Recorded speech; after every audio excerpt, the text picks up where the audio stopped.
में कैल्शियम की कमी हो रही हो, तो उसमें क्या क्या लक्षण दिखाई देते हैं?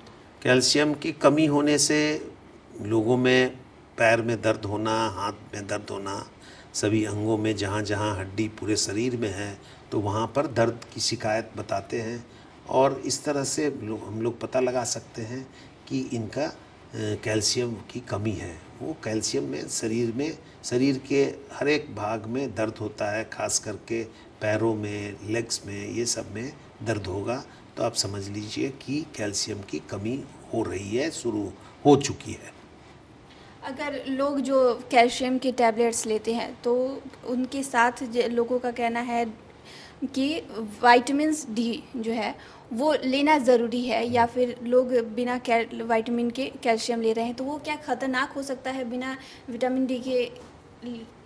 देखिए, विटामिन डी तो हम लोगों को नेचुरल सोर्स विटामिन सूरज की किरणों से मिलता है, लेकिन आजकल का लाइफस्टाइल ऐसा हो गया है कि लोग घर से सुबह में निकलते ही नहीं हैं।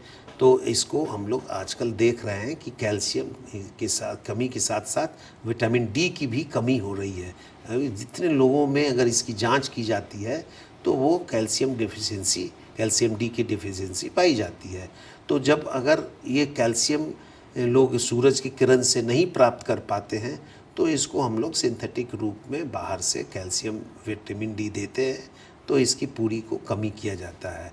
कैल्शियम की कमी के साथ साथ विटामिन डी की भी कमी रहती है, तो इससे हड्डियां जो है ना मुलायम हो जाता है, सॉफ्ट हो जाता है और वो जल्दी घिसने लगता है। तो क्या, जैसा कि आपने बताया, तो क्या बिना विटामिन डी के टैबलेट्स के कैल्शियम टैबलेट्स ले सकते हैं?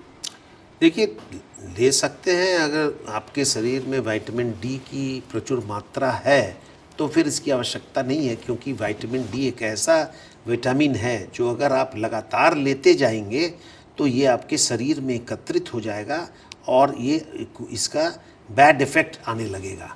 तो इसलिए उसका एक नॉर्मल रेंज है।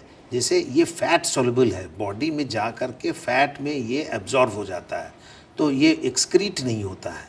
एक्सक्रीट नहीं होने से इसकी मात्रा शरीर में बढ़ जाती है, तो वो चीज़ नुकसानदायक है। इसलिए हम लोग जब विटामिन डी किसी को देते हैं तो हिदायत के साथ देते हैं कि इसको 2 महीना चाहे 3 महीना खा करके फिर मेंटेनेंस डोज में खाइए। तो ये बड़ा इम्पॉर्टेंट चीज़ है। अलग विटामिन के सभी जो विटामिन्स हैं उससे vitamin A, vitamin D, vitamin E और विटामिन के, ये सब चारों विटामिन्स फैट सॉल्युबल है, तो ये एक्सेस हो जाता है, इससे हाइपर विटामिनोसिस हो सकता है, मतलब इसके अधिक मात्रा नुकसानदायक होते हैं। लेकिन इसके अलावा बाकी जो विटामिन्स है जैसे बी कॉम्प्लेक्स, ये वाटर सॉल्युबल है, तो ये पेशाब के रास्ते से यह निकल सकता है, इसलिए ये बहुत नुकसानदायक नहीं है।